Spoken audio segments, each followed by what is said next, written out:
في نهاية هذه الحلقة إن شاء الله ستستطيعون وبكل سهولة أن تذكروا الصفات الموجودة في أي حرف عربي، وذلك إن استخدمتم هذه الطريقة البسيطة التي سنشرحها لكم.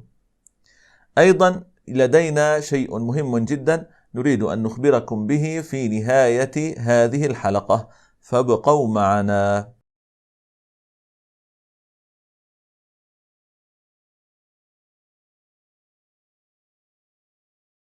بسم الله والحمد لله والصلاة والسلام على سيدنا محمد رسول الله وعلى آله وأصحابه أجمعين. السلام عليكم ورحمة الله وبركاته، وأهلا وسهلا بكم من جديد.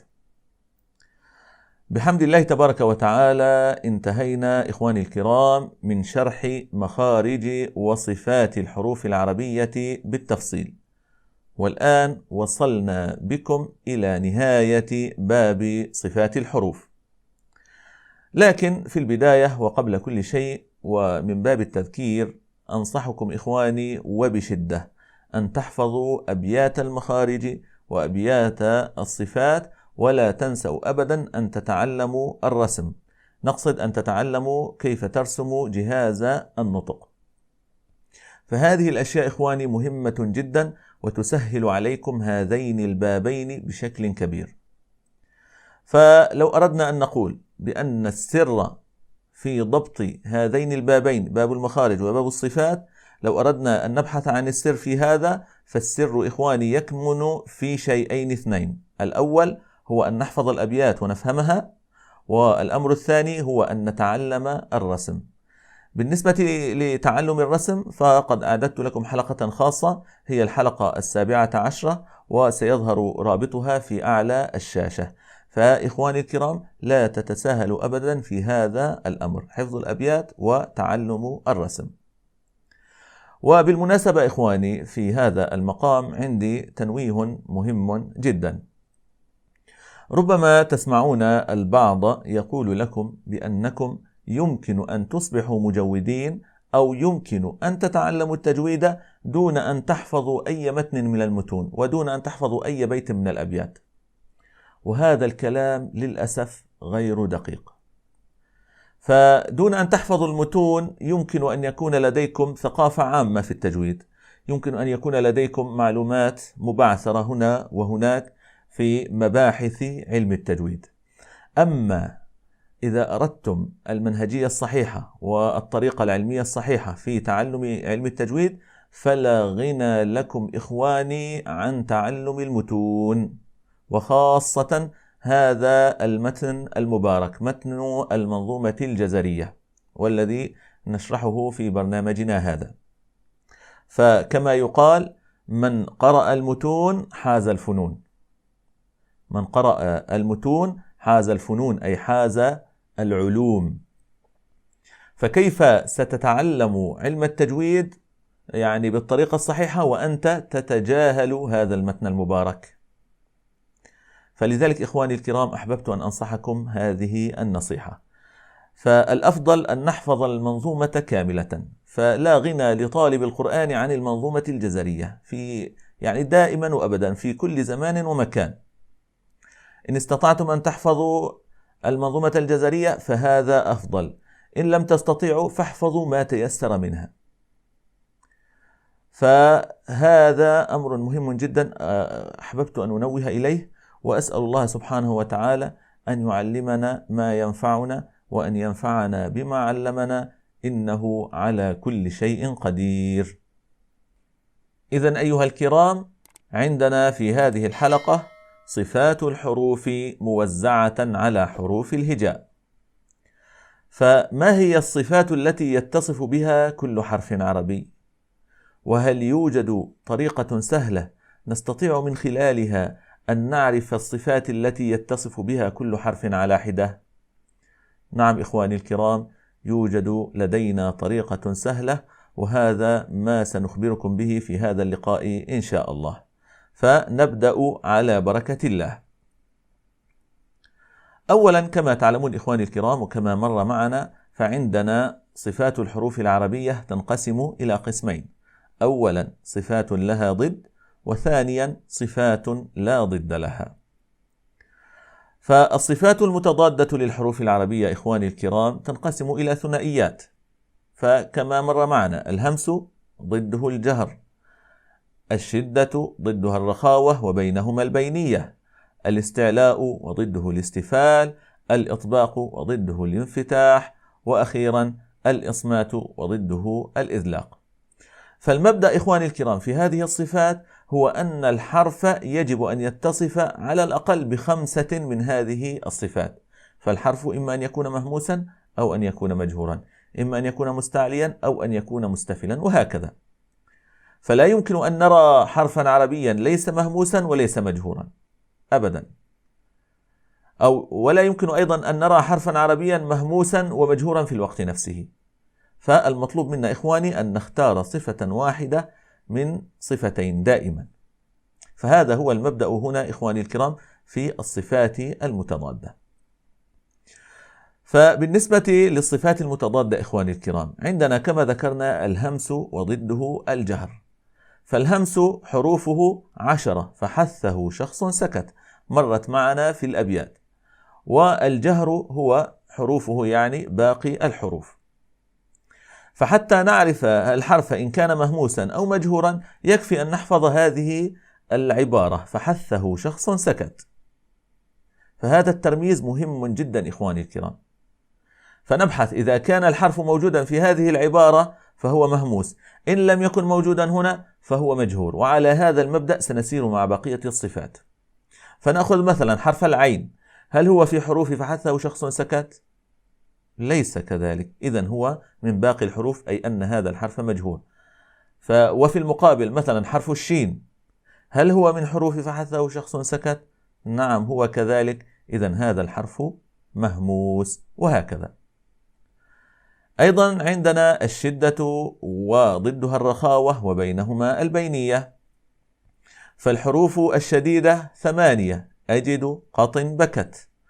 وحروف البينية 5، لن، عمر. والبقية هي حروف رخوة، باقي الحروف. فالآن على نفس المبدأ إخواني، لذلك نقول لكم هذا الترميز مهم جدا. في الهمس نحفظ فحثه شخص سكت، مع الشدة أجد، قط، بكت، مع البينية لن، عمر. فانظروا الآن إخواني الكرام، عندنا مثلا حرف القاف، هل هو شديد أم رخو أم بيني؟ انظروا، هو من حروف أجد، قط، بكت، إذن هذا الحرف شديد. لو أخذنا مثلا حرف السين، السين هل هو من حروف أجد، قط، بكت؟ لا. هل هو من حروف لن، عمر؟ لا. إذن هو من الحروف الرخوة. فهذا هو مبدأ الصفات المتضادة إخواني الكرام. ماذا عندنا أيضا؟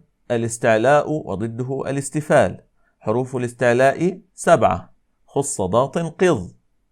وأما حروف الاستفال فهي باقي الحروف. فإذا كان الحرف موجودا في خص، ضاط، قض فهو مستعل، إن لم يكن هنا فهو بالتأكيد مستفل. الإطباق وضده الانفتاح. الإطباق حروفه الصاد والضاد والطاء والظاء. وأما الحروف المنفتحة فهي باقي الحروف. مثلا حرف الميم، هل هو مطبق أم منفتح؟ حرف الميم منفتح. لماذا؟ لأنه ليس من حروف من هذه المجموعة، ليس من الصاد والضاد والطاء والظاء، فقط هذه هي حروف الإطباق، وما عدا ذلك فهي حروف منفتحة.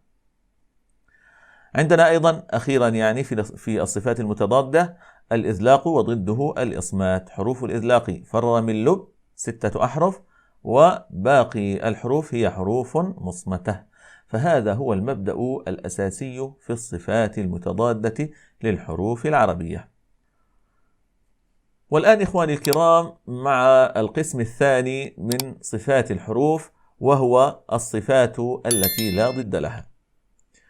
فعندنا 8 من الصفات: الصفير، القلقلة، اللين، الانحراف، التكرير، التفشي، الاستطالة، وأخيرا الغنة.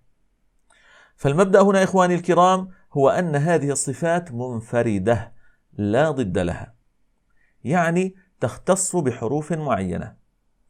فلا يوجد ضد للقلقلة، وكذلك لا يوجد ضد للاستطالة واللين، وكذلك بقية الصفات التي لا ضد لها. فيكفي هنا إخواني أن نعرف حروف الصفير أو حروف القلقلة أو حروف اللين وهكذا. كيف سنعرف هذه الحروف؟ الأمر سهل، انظروا كما مر معنا في الأبيات. ماذا قال الناظم رحمه الله؟ قال: صفيرها صاد وزاي سين، قلقلة قطب جد، واللين واو وياء سكنا وانفتح قبلهما، والانحراف صححا في اللام والراء، وبتكرير جعل، وللتفشي الشين ضاد نستطل. إذن هنا تنتهي أبيات الصفات. وعندنا آخر صفة إخواني الكرام هي صفة الغنة في الميم والنون كما مر معنا. هذه الصفة لم ينص عليها الإمام ابن الجزري في باب الصفات، إنما ذكرها لاحقا. فهل لاحظتم إخواني الكرام مدى أهمية أن نحفظ هذه الأبيات؟ 3 أبيات حوت لنا جميع الصفات التي لا ضد لها هي وحروفها، فبهذه الطريقة نستطيع أن نستنتج صفات الحروف. والآن إخواني الكرام وصلنا إلى الجانب العملي والتطبيقي. صفات الحروف موزعة على حروف الهجاء. ما هي الطريقة التي سنعتمدها في توزيع الصفات على حروف الهجاء؟ فكما ذكرنا إخواني الكرام عندنا صفات لها ضد وصفات لا ضد لها. فالصفات المتضادة أو التي لها ضد هي الهمس وضده الجهر، الشدة وضدها الرخاوة وبينهما البينية، الاستعلاء وضده الاستفال، الإطباق وضده الانفتاح، الإصمات وضده الإذلاق. وأما الصفات التي لا ضد لها فهي 8: الصفير، القلقلة، اللين، الانحراف، التكرير، التفشي، الاستطالة، وأخيرا الغنة. فالمبدأ الأساسي والمبدأ المهم إخواني الكرام في هذا المبحث هو أن نعرف المعلومات التالية. أي حرف عربي على الأقل يجب أن يتصف ب5 صفات من الصفات المتضادة، من الصفات في القسم الأول. أي حرف عربي إخواني على الأقل يجب أن يحوي 5 صفات من الصفات التي لها ضد، لا يوجد أقل، على الأقل 5. فالحرف كما ذكرنا إما أن يكون مهموسا أو أن يكون مجهورا، واحدة نختار. إما أن يكون شديدا أو رخوا أو بينيا، نختار واحدة من هنا أيضا. إما أن يكون مستعليا أو مستفلا، نختار واحدة كذلك. إما أن يكون مطبقا أو منفتحا، إما أن يكون مصمتا أو مذلقا. فمن هذه الثنائيات نختار واحدة واحدة واحدة هكذا، فيصير المجموع 5. ولا يوجد حرف عربي مثلا فيه 4 صفات لها ضد، 4 فقط، على الأقل 5. هذا بالنسبة للقسم الأول. أما بالنسبة للقسم الثاني إخواني فعندنا 3 احتمالات. فالحرف يمكن أن لا يتصف بأي واحدة من الصفات التي لا ضد لها. نجد حروف فقط كل صفاتها من الصفات في القسم الأول، من الصفات التي لها ضد، ولا يوجد لها ولا صفة من الصفات التي لا ضد لها. هذا هو الاحتمال الأول. الاحتمال الثاني إخواني هو أن توجد في الحرف صفة واحدة فقط من الصفات التي لا ضد لها، طبعا بالإضافة إلى الصفات ال5 في القسم الأول، فيصير المجموع 6 صفات. الاحتمال الثالث هو أن يوجد في الحرف صفتان من القسم الثاني، أن يوجد فيه صفتان من الصفات التي لا ضد لها، فيصير مجموع صفاته 7. هذا هو المبدأ إخواني الكرام، المبدأ بسيط. إذن كما ذكرنا على الأقل أي حرف، هذا في كل الحروف، أي حرف عربي يجب أن يتصف على الأقل ب5 صفات لها ضد. وأما بالنسبة للصفات التي لا ضد لها فهو إما أن لا يتصف بأي صفة، هذه واحدة، أو أن يتصف بصفة واحدة فيصير مجموع صفاته 6، أو أن يتصف بصفتين كما سنشاهد بعد قليل فيصير مجموع صفات الحرف 7 صفات. وهذا هو المبدأ الذي سنسير عليه إن شاء الله في هذه الحلقة. الآن دعونا نطبق هذا الكلام بشكل عملي على أول حرف هو الهمزة. فكما ذكرنا على الأقل يوجد فيه 5 صفات. فنبدأ أولا مع الصفة الأولى الهمزة. هل هو مهموس أم مجهور؟ هل هو من حروف فحثه شخص سكت أم لا؟ إذن ليس من حروف فحثه شخص سكت فهو مجهور. الآن هل هو شديد أم رخو أم بيني؟ هل هو من حروف أجد قط بكت؟ نعم، إذن فهو شديد. طيب هل هو مستعل أم مستفل؟ هل هو من حروف خص ضاد قض أم لا؟ إذن ليس من حروفها فهو مستفل. هل هو مطبق أم منفتح؟ تذكروا ما هي حروف الإطباق؟ الصاد والضاد والطاء والظاء، ليس بينها الهمزة، إذن فهو منفتح. طيب هل هو مصمت أم مذلق؟ تذكروا حروف الإذلاق، فر من لب، أيضا لا يوجد بينها الهمزة وبالتالي فهو مصمت. طيب الآن هل يوجد فيه صفة من الصفات التي لا ضد لها؟ لا يوجد. فالهمزة فيه 5 صفات. بهذه الطريقة البسيطة والسهلة استطعنا أن نستنتج الصفات الموجودة في حرف الهمزة. الآن دعونا نكمل. الباء هل هو مهموس أم مجهور؟ مجهور لأنه ليس من حروف فحثه شخص سكت. هل هو شديد أم رخو أم بيني؟ شديد لأنه من حروف أجد قط بكت. مستعلي أم مستفل؟ مستفل ليس من حروف خص ضاد قض. مطبق أم منفتح؟ هذا الحرف منفتح، ليس من الصاد والضاد والطاء والظاء الحروف المطبقة. طيب هل هو مصمت أم مذلق؟ مذلق، لماذا؟ لأنه من حروف فر من لب. هل عرفتم إخواني الكرام أهمية هذا الترميز؟ أيضا الآن ننتقل إلى القسم الثاني. هل يوجد في الباء صفة أو أكثر من الصفات التي لا ضد لها؟ نعم يوجد القلقلة. فالباء فيه 6 صفات: الجهر، الشدة، الاستفال، الانفتاح، الإذلاق، وأخيرا القلقلة. هذا هو المبدأ إخواني الكرام. مهم جدا أن نحفظ العبارات التي تحوي الحروف. فحثه شخص سكت، الهمس. أجد قط بكت، الشدة. البينية لين عمر، الاستعلاء خص ضاد قض. الإطباق الصاد والضاد والطاء والظاء. الإصمات الإذلاق فر من لب. الصفير الصاد والزي والسين. القلقلة قطب جد. اللين الواو والياء سكنا وانفتح قبلهما. الانحراف اللام والراء. التكرير في الراء فقط. التفشي للشين. الاستطالة للضاد، والغنة للنون والميم. هذا هو المبدأ إخواني الكرام. دعونا الآن نمر بسرعة على باقي الحروف. إذن التاء مهموس، شديد، مستفل، منفتح، ومصمت. هل يوجد فيه صفة من الصفات التي لا ضد لها؟ لا يوجد. الثاء مهموس فحثه شخص سكت، رخو من باقي الحروف، مستفل، منفتح، ومصمت. هل يوجد فيه صفة من الصفات التي لا ضد لها؟ لا يوجد. الجيم مجهور، شديد، أجد قط بكت، مستفل، منفتح، مصمت، وفيه أيضا ماذا؟ تذكروا قطب جد، فيه القلقلة.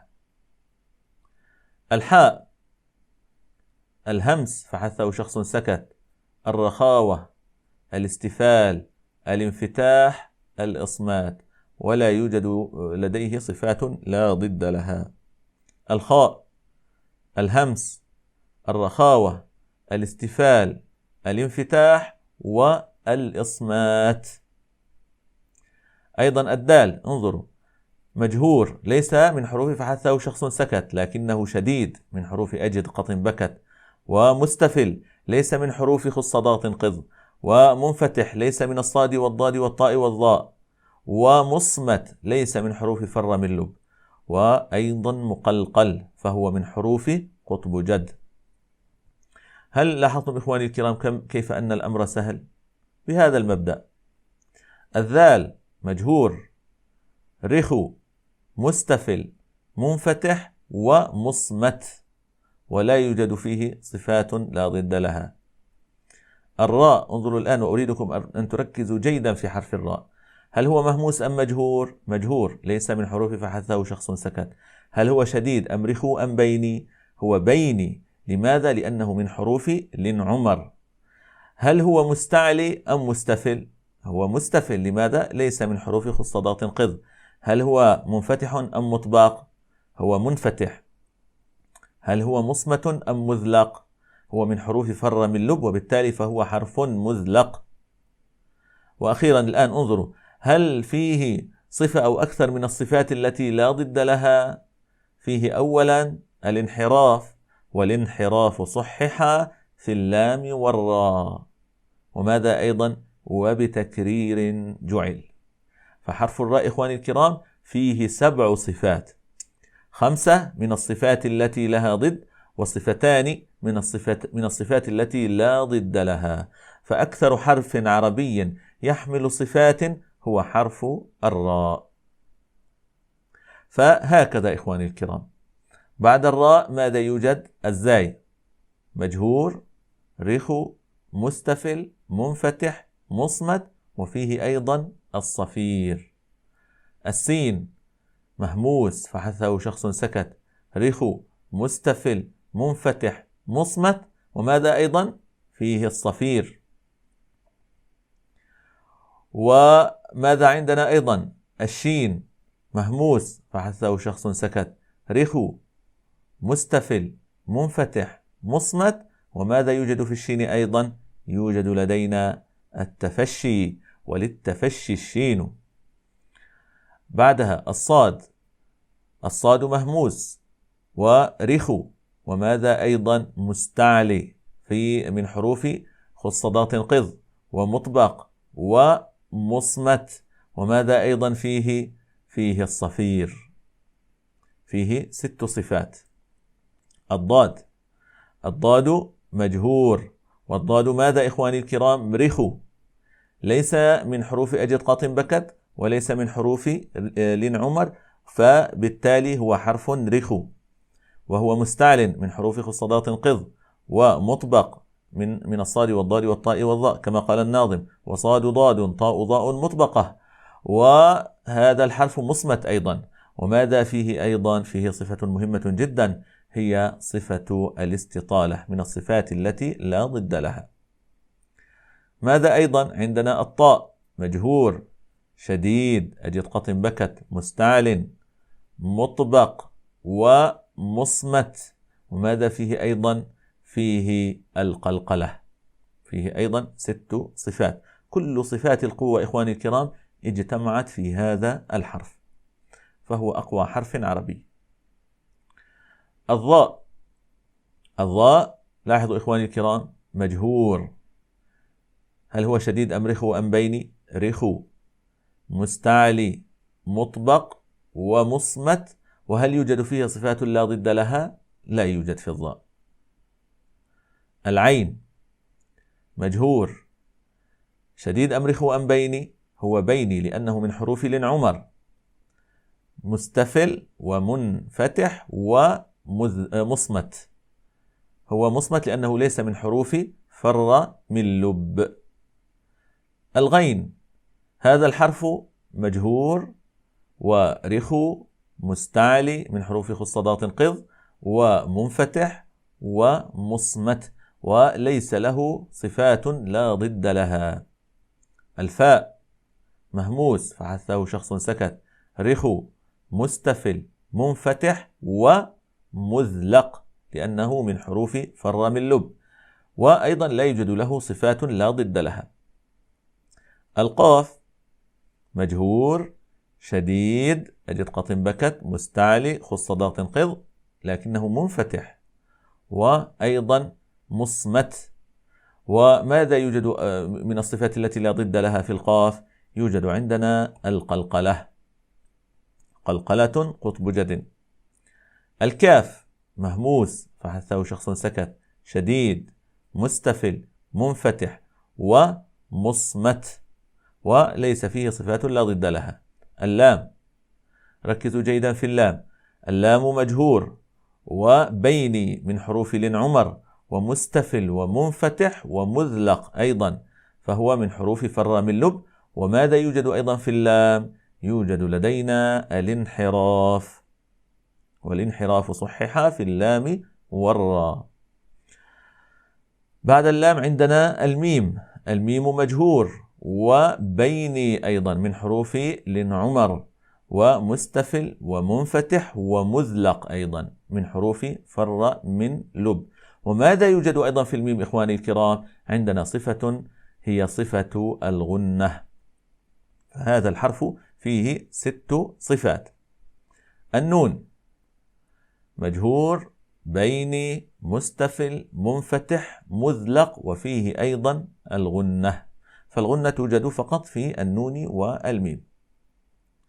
الهاء، انظر إلى صفات الهاء، مهموسة رخوة مستفلة منفتحة ومصمتة، ولا يوجد فيها صفات لا ضد لها. الواو مجهورة رخوة مستفلة منفتحة مصمتة، وماذا يوجد أيضا؟ يوجد فيها صفة اللين من الصفات التي لا ضد لها. بعد الواو عندنا إخواني الكرام الألف. الألف مجهورة، هل هي شديدة أم رخوة أم بينية؟ يجب أن نميز إخواني الكرام بين الهمزة والألف. الهمزة شديدة من حروف أجد قط بكت، لكن الألف ليس من حروف أجد قط بكت. الألف رخو إخواني الكرام، ومستفل ومنفتح ومصمت، ولا يوجد له صفة أخرى من الصفات التي لا ضد لها. بعد الألف إخواني الكرام، وهذا هو آخر حرف، هو حرف الياء. فالياء مجهور ورخو ومستفل ومنفتح ومصمت، وفيه أيضا تذكروا فيه صفة من الصفات التي لا ضد لها، هي صفة اللين. إذن إخواني الكرام، بهذا المبدأ البسيط استطعنا أن نستنتج صفات كل الحروف العربية. عندنا كما ذكرنا الصفات التي لها ضد والصفات التي لا ضد لها. فالحرف أي حرف عربي على الأقل يتصف ب5 صفات من الصفات التي لها ضد. وبالنسبة للقسم الثاني يمكن أن لا يتصف بأي صفة، أو يتصف بصفة واحدة، أو يتصف بصفتين. فأقل عدد من الصفات التي يتصف بها أي حرف عربي هو 5، ويمكن أن يتصف ب6، وأكثر عدد يمكن أن يتصف به هو 7 صفات عربية. وفي ختام هذه الحلقة إخواني الكرام، أود أن أخبركم بشيء مهم جدا، وهو أنني بحمد الله تبارك وتعالى قد قمت بتحضير نموذج أسئلة يشمل مخارج وصفات الحروف العربية. فهذا الاختبار لمن تابعنا من بداية حلقات برنامج الشرح الميسر إلى الآن، وهذا أيضا هذا الاختبار لمن يريد أن يختبر نفسه ومعلوماته في مخارج الحروف وصفاتها. الاختبار إخواني سأضعه لكم على قناة التليجرام، وستجدون رابط القناة في وصف هذا الفيديو. فستجدون ملفا على شكل PDF يمكنكم طباعته وحل الأسئلة مباشرة على النموذج. وفي اللقاء القادم إن شاء الله سوف نحل أسئلة هذا الاختبار، وحتى ذلك الحين أترككم في حفظ الله ورعايته، والسلام عليكم ورحمة الله وبركاته.